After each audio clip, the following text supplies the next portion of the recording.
கர்த்தருக்கு மகிமையுண்டாதாக. இன்றைய வேதவசனம் சங்கீதம் 23:1-2. கர்த்தர் என் மேய்ப்பராக இருக்கிறார், நான் தாழ்ச்சி அடையேன். அவர் என்னை புல்லுள்ள இடங்களில் மேய்த்து அமர்ந்த தண்ணீர் கண்டையில் என்னை கொண்டு போய் விடுகிறார். கர்த்தருக்கு மகிமையுண்டாதாக. இந்த வசனத்தில் பார்க்கும்போது கர்த்தர் நமது மேய்ப்பர். ஒரு ஆட்டு மந்தையாக இருக்குன்னா நம்மளும் அந்த ஆட்டு மந்தை, கர்த்தர் வந்து அந்த மேய்ப்பர் அப்படின்னு சொல்லுது. அடுத்தது அவர் அமர்ந்த என்னை புல்லுள்ள இடங்களில் மேய்க்கிறார், நல்ல தண்ணீர் விட்டே கொண்டு விடுதான்னு இருக்கும். ஒரு ஒரு ஒரு ஆடு மேய்க்கும்போது புல்லுள்ள இடமா இருக்கும், நல்ல செழிப்பான புல்லாக இருக்கும். அந்த மேய்ப்பன் இந்த ஆட நல்லா செழிப்புள்ள புல்லன்னு விடுறார்.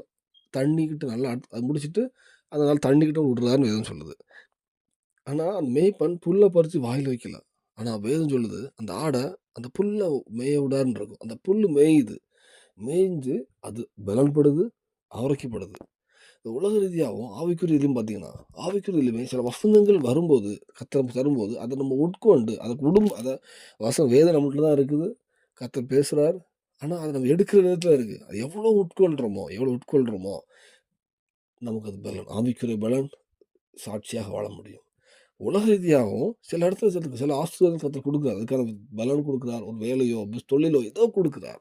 ஏதோ வரும்போது, அந்த புல்லுள்ள இடங்கள கர்த்தர் நடத்தும்போது, இந்த ஆடு எப்படி அத சாப்பிடுதோ, அதேவும் நம்மளும் அத பிரயாசப்பட்டு சில காரியங்கள் செய்யும்போது, உலக ரீதியாக நம்மளோட தேவைகள் சந்திக்கப்படும். ஒரு சாட்சியுள்ள ஒரு குழுமையான வாழ்க்கை தருவார்.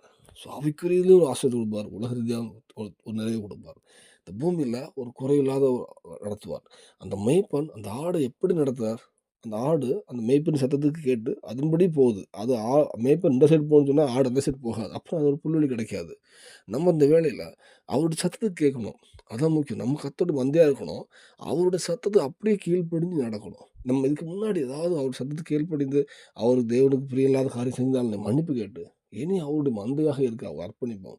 அவர் சொல்ல இடத்துல போவோம். அது சபைகளா இருக்கட்டும், வேதம் வாசிக்கிறதா இருக்கட்டும், அது உலக ரீதியான வேலை காரியங்களா, தொழில் காரியங்களா இருக்கட்டும், எல்லாவற்றிலுமே ஒரு புல்லை காட்டுவார். நம்ம அத கண்டிப்பாக அத உட்கொண்டு ஆவிக்குரிய பலனும், பூமிக்கும் சகல தேவனும் பலப்படுவதையும் கிருபை செய்வார். இந்த பூமியில சாட்சியில் வாழ்க்கை தருவார். பரலோகத்தை ஆயத்தப்படுத்துவார்.